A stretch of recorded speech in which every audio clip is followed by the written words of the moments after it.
Трагическая история японского десантного корабля Маясан Мара. Он широко использовался для перевозки войск японской армии в 1943-1944 годах. Был заложен на верфи Мицуи в 1941 году как сухогруз.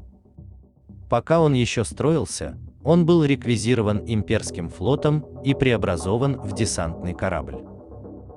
Был достроен и сдан в декабре 1942 года.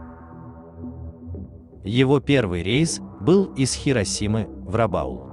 Далее совершил второй рейс с конвоем, перевозившим войска японской армии из Пусана в Рабаул. Он избежал повреждений, возвращаясь в Японию в составе конвоя, атакованного подводной лодкой USS Планджа с 9 по 11 мая 1943 года. Присоединился к конвою из Японии в Палау в конце августа и конвою из Палау в Рабаул в сентябре. Возвращаясь в Палау, он снова избежал повреждений, когда конвой был атакован подводной лодкой USS Скэмп. В октябре 1943 года он совершал два рейса из Палау в Японию. Было совершено очередное отплытие в Сингапур в ноябре. В декабре он приплыл из Сингапура в Пусан и избежал повреждений, когда обратный конвой был атакован авианосцем USS Flying Fish в Южно-Китайском море.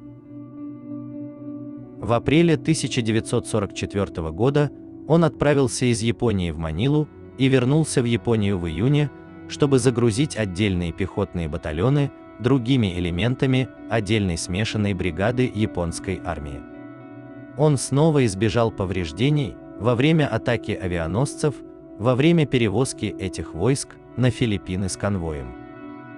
Точно так же он избежал повреждений, когда плыл обратно с конвоем и был атакован подводной лодкой. Маясан Мара был прикреплен к конвою Хай-71, перевозившему подкрепление для операции ШО в Филиппинах.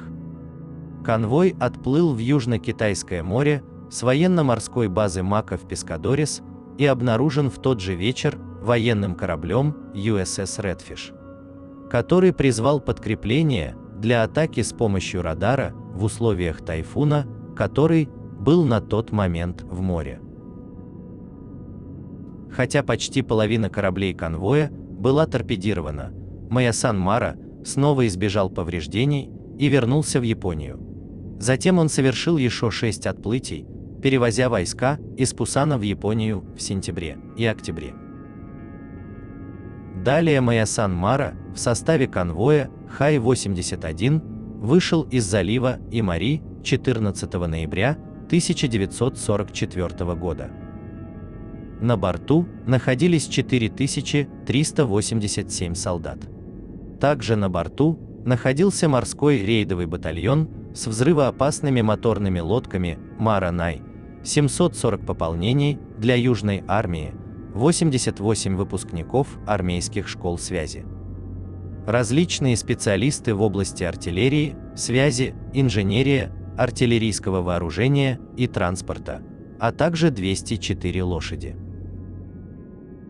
В 18 часов 15 минут 17 ноября 1944 года корабль был торпедирован подводной лодкой Пикуда и затонул за 2,5 минуты, забрав с собой 3536 человек. Эскорт спас около 1300 человек.